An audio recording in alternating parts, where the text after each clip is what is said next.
A look at skill positions and finding Mr. Right. Tell you all about it here on Locked On Jaguars. You are Locked On Jaguars, your daily Jacksonville Jaguars podcast, part of the Locked On Podcast Network, your team every day.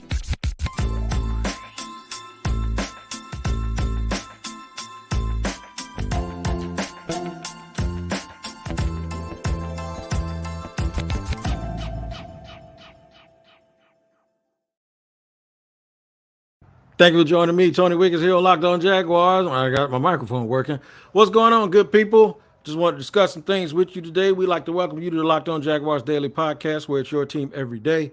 And we thank you for making us your first listen. Shout out to the everydayers for tuning in to Locked On Jaguars. Make sure you go tap in on the YouTube page where you can subscribe for free. That's right. And wherever you get your audio podcast, make sure you check in every day to catch every single episode. What's happening? What is happening?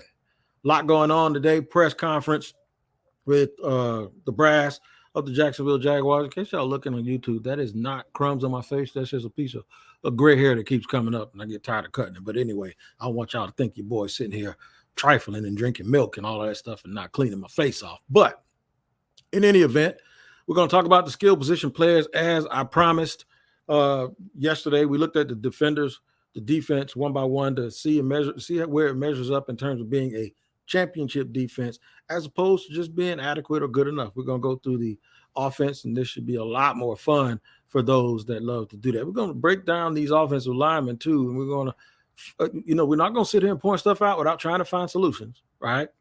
I'm not going to harp on the fact that they let Jawan Taylor go, and I didn't want them to let him go. We're going to hop on that. I'm also going to talk about a certain player who might be Mr. Right. You heard me, Mr. Right for the Jacksonville Jaguars, because they need a super talented player that has questions to slide back to them that they feel like they can handle anything that comes with drafting that player. And I think I have an idea who that is. And then finally, what we'll do, we'll put a little bow on and tell you what happened today at the press conference.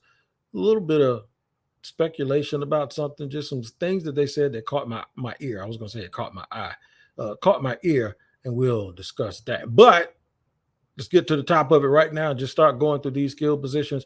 There may be 99 problems, but the quarterback ain't one here, and I don't think they have 99 problems.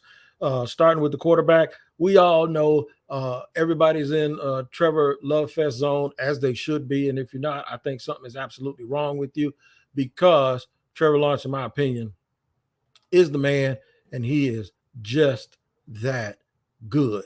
It's nothing to worry about, at least for the next 12 to 15 years. The Jaguars are in really, really good shape when it comes to quarterbacks. So we're happy about that. The other thing is,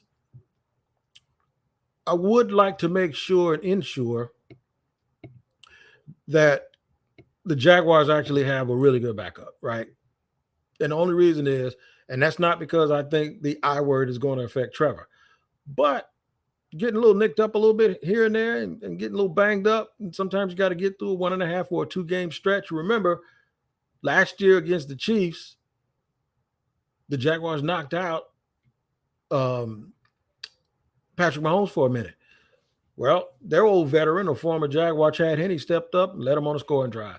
You have to be able to have either the talent or the veteran savvy to get your team through those little critical moments. And the Chiefs were able to do that with the dude that I thought the Jaguars should have ran out of here, but way before they did. So that goes to let you know how much. Are they prepared? That's the only thing I have about this team. Are they prepared to have a guy who can give them a game or a half in a tough game and can come in and be ready to play right in the middle of everything? That's a luxury at this point, because everything starts with your starter, obviously. Let's go to the running backs. Love me some Travis Etienne. But I do know this is the team that loves to use multiple running backs, as you saw last year with Jermichael Hasty. And if you've been paying attention to Doug Peterson, you've noticed that throughout his career. If you pay attention to Kansas City, and I always mention the Chiefs because Doug Peterson is an Andy Reid disciple, and he's sort of running that same thing, and you can tell the influence. In fact, the Chiefs scored 2 touchdowns in the Super Bowl that they saw Doug Peterson, with a play that they saw Doug Peterson do on tape. So I always sit here and wonder, like, do we have enough? I do think with Johnson that they signed in free agency, as well as bringing back Jermichael Hasty, that the situation is a lot better than it was last year. They still have Snoop Connor too. I'm not as high on him as I would like to be, but it doesn't mean that he doesn't have a spot or deserve to be counted on to help this football team. But I'm more or less interested in the other two guys that they have right now, and then interested to see they brought in Tajay Spears as a top 30. One of the 30 people that they looked at in the offseason. I won't necessarily sit here and tell you that I believe because of that they're going to draft a running back, but I do believe that they were intrigued enough to take a look at a player who could add a lot, especially a lot of home run stuff. He kind of gives you a poor man's version of what you already have in Travis Etienne. And I know people will like different things, and I said that I like different things about the wide receiver room, but sometimes I also like to know that you can get the same thing or a little bit of the same thing even when your starter sits out for a few minutes. I do want to know, and nobody ever answered the question, it's probably too late to go back, why Travis Etienne was not in the game late last year in some critical situations. It's just too late to ask the question now. But we'll notice it. We'll see this year whether or not that was an isolated situation or if they continue to take him out at critical times. Is he not that dude? And it's not that the rotation system isn't something that I understand, but it is something that makes you wonder, Doug, when the game. I want players that are so good you can't take them off the field, especially in critical situations. So we'll take a look at that. All right, coming up, what we're going to do is we're going to look at the receivers, the tight ends, let you know what the team said about those two spots, and then the offensive line, and do a little spotlight on Darnell Wright, Mr. Wright, as I'm calling him. Can Darnell be the one for the Jaguars? And then in segment 3, we're going to take a look at or listen to an overall paraphrasing, if you will, of what happened in the press conference today. We'll do all of that in just a second here on Locked On Jaguars. You know who we are. We are Locked On Jaguars. That's right. I got to first tell you about our sponsor today, which is Built Bar. Man, I've been telling y'all for a long time about the absolute best protein bar that's on the market. Something exciting is coming from Built.com on April 22nd. That's 2 days from now. I don't have all the details yet, but the excitement is real, and it's something you don't want to miss. What that is, if you know how Built works, they have the most incredible protein bars in the world, and they do these amazing flavor drops with unreal flavors in limited quantity. So mark your calendars to head to Built.com on Saturday, April 22nd, to be one of the first to discover what all the hype is about. I can't wait to see what this new flavor is. Man, I'm too excited. I can't even talk correctly. Make sure to use promo code LOCKEDON15. That's LOCKEDON15, and you'll get 15% off your order. That's right. Built.com. All this goodness happens on April 22nd. Make sure you tap in. All right, rolling along here on Locked On Jaguars on segment 2. We're going to keep going through the skill positions. And we're just as a reminder, all my everydayers know this, but if you're new, you can be an everydayer starting tomorrow. But what I'm doing is going through and looking at these positions, and I'm not trying to figure out if they're adequate. I'm not trying to figure out if they're okay. I'm not trying to figure out if they're good enough for them to win the division. I'm trying to figure out, are they seriously good enough to be on a championship level? And I'm doing it piece by piece. So the answer with quarterback is yes. The answer is running back is pretty much. Wide receiver, yeah, they're good, because I think Calvin Ridley is the real deal. Dude stood up in front of everybody and said, I'm a 1,400-yard receiver with a broken foot. What you think I'm going to do with 2 healthy ones, basically? I totally agree with him. I like his confidence. I like his approach. I love the fact that when people asked him what he liked about Jacksonville, he interrupted them and said, Trevor Lawrence. And that sentiment is echoed by most people here in this city that watched. It was that way when they drafted him, but then it really got that way after Trevor got a real coach in here that let him loose. And after those comebacks, and after the way he played against stellar competition, it seems like he has his best games when he's playing against another quarterback that everyone says is better than him. And I love the fact that he has that chip on his shoulder. But the wide receivers are versatile. There's definitely speed. I believe there's more team speed at that position than they've ever had. And I know what y'all going to say. You can tell me about Jimmy Keenan, and I was with it. I think there's a better collection of team speed than they ever had, where they have guys who are fast that also know how to run routes and also are very, very good after the catch. I did not say that anybody on this team was faster than Jimmy Smith. No, did not say that. So moving to the tight ends, a little bit a peek ahead to segment 3. They said today that they love the tight end room. They said last year that they love their tight end room. I don't like the depth of the tight end room. The fact that they have Evan Ingram under a franchise tag, I ain't talking about cap ramifications. I'm talking about pure talent. I like Evan Ingram as a pure talent. I think guys like him, and I think when you start rating tight ends, you have to have more than one category. Kind of the way you have to do with defensive linemen, interior and outside, right? So you have the Evan Ingram types, which is basically a big wide receiver, versus the big road graders. And then there's another one that's a combination of both. And that's guys like Gronk. Those are guys that do everything really, really well. Evan Ingram, for what he does, is probably top 6, top 7 in the league at that move tight end position and for what they want him to do. I don't know if he signed. I don't think he signed his franchise tender yet, and he can't be here right now. But I don't think they have a problem with him per se, because he knows what this is and he knows what it's about. And when he is allowed to come in here, whether he signs or not, he's going to be fine in terms of that and getting everybody up to speed. I don't know if you're worth franchise tagging, because this year is really, really deep. It's a really deep year for tight ends. Yeah, they like their tight end room. We'll just have to see the way it works out. They got one more player, kid that's been on the roster for this will be his 3rd year out of Ohio State. Pretty good player, solid. I think he's one of those guys they hope that they can really, really hit the mark on when it comes to his development. And I think he'll be fine.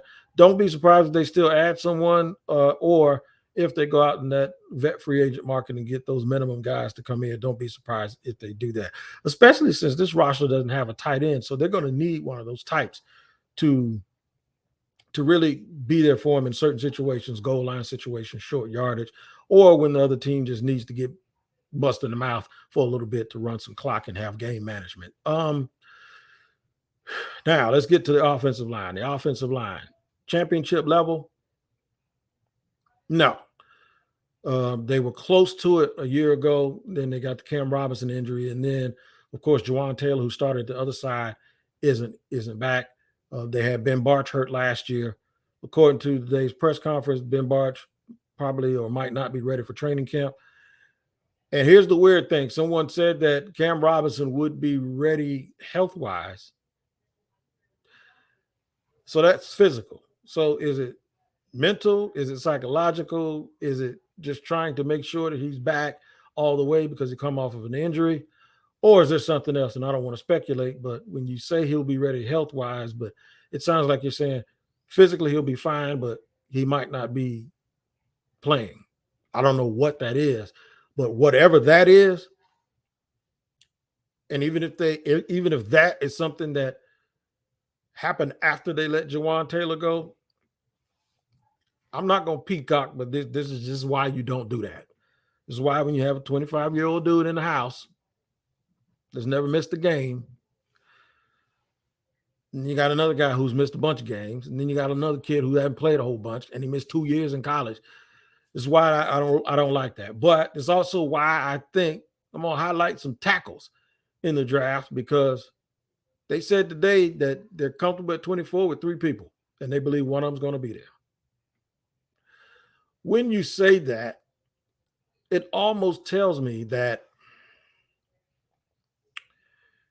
that you're targeting 3 people, and I kind of wonder what happens. You say you're comfortable they're going to be there. You don't know what everybody else is going to do. Somebody else might like all 3 of those guys, and then teams behind you could jump ahead of you, right? It scares me. And I want to know from you, does it scare you? Just a little bit. Does it give you a little bit of trepidation about this whole process? Like, even if you felt great coming, wanting to not sign a bunch of free agents, getting 21 out of 22 starters back, keeping your locker room, keeping your guys. Is there anything you heard today that gives you trepidation or makes you give a side eye to this entire situation? Not panic, but just concern. And that's normal if you have some concern without having panic. All right, we're going to talk about Darnell Wright, do a little bit more spotlight on him, and then give you some ins and outs of what we heard today. I already gave you a little bit of it. We'll do it in just a second here on Locked On Jaguars.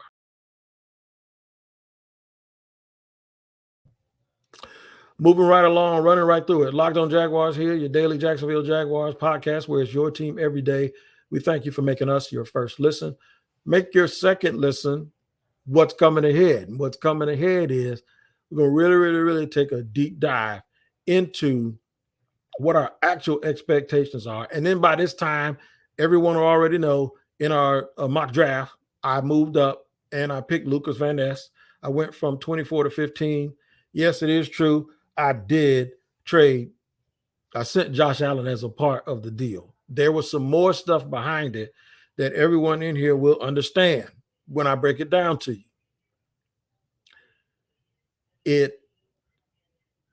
It's going to make it worthwhile to you. Trust me.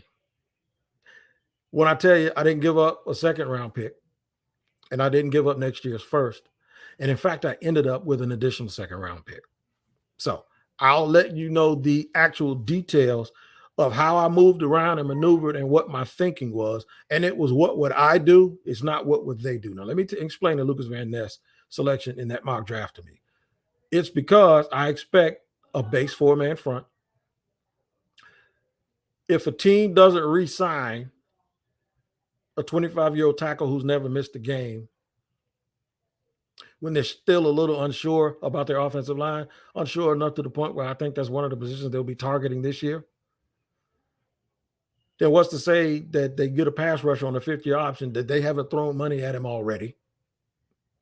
And there's some question of whether or not he'll be here beyond next year. And it's all about draft and retain. How much money is he going to want? Are they going to take another look-see, or are they just going to get the production this year at a $10 million rate, which is where he is right now because of the fifth-year option, and then use the production and then say, okay, see you later, and then wait on a compensatory pick? That could be something that they're doing as well. They could be doing that as well as sitting here and wondering if something presents itself, could we move up and grab another guy? I would have Van Ness playing big end with Trayvon at right end over the left tackle in a permanent position. Then on passing downs, you can mix it, match it, and use it how you want and have all of those guys lined up all over the place, looking more like 2017 than they did last year with guys standing up and dropping back in the cover. So just to explain, I ain't trying to over-explain the pick. I'm not trying to cop any pleas. I know what I did. I know why I did it. And anybody that don't like it, I don't care. But at that time, that's what would Wig do, right? You get Lucas Van Ness for 5 years. I will admit, and my boy Holmes pointed this out, it's a little redundant.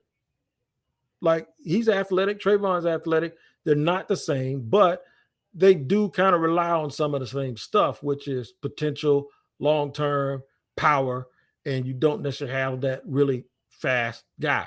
But remember what I told you about what I would do in the draft. Just wait and you'll see.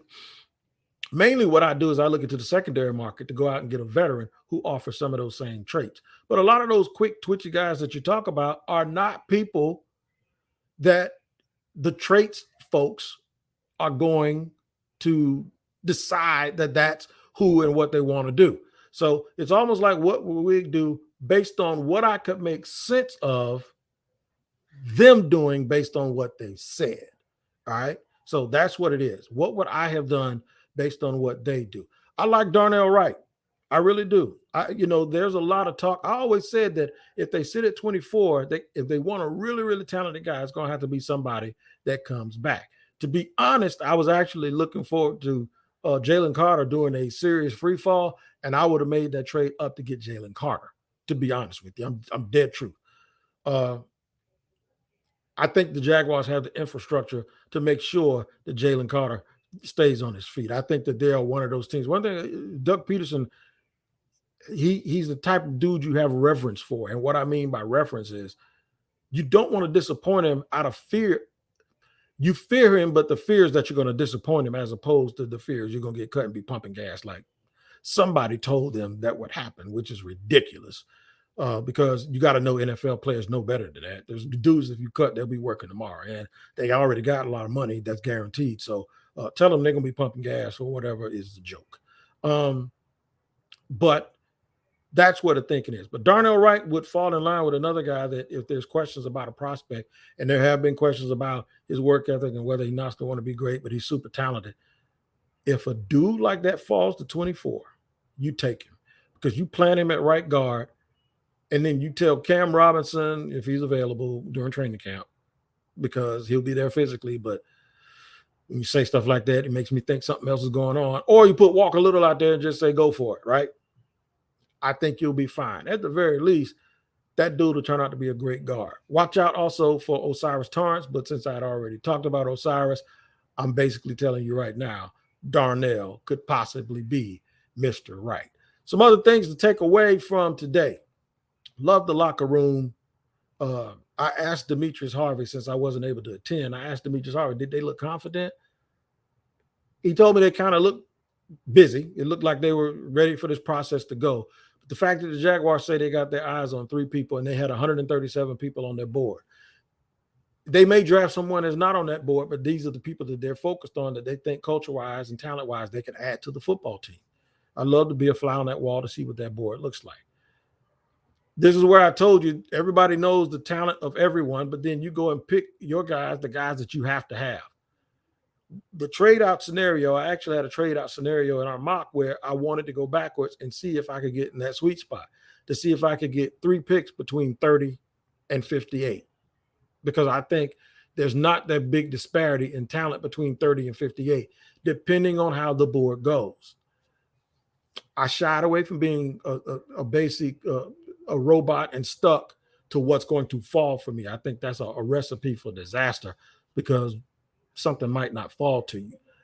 I'd rather just make sure I target and get into an area where I know, okay, I'm here.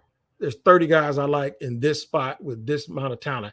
I want 3 swings at it. So we'll see if their philosophy of sitting there at 24 works for them. If they get, I bet you they'll never tell you if they got one of those 3 guys. But they have 137 guys they look at. They really fit the profile of people that they want to bring here. I'm going to talk about Brian Branch, too, on tomorrow's episode a little bit.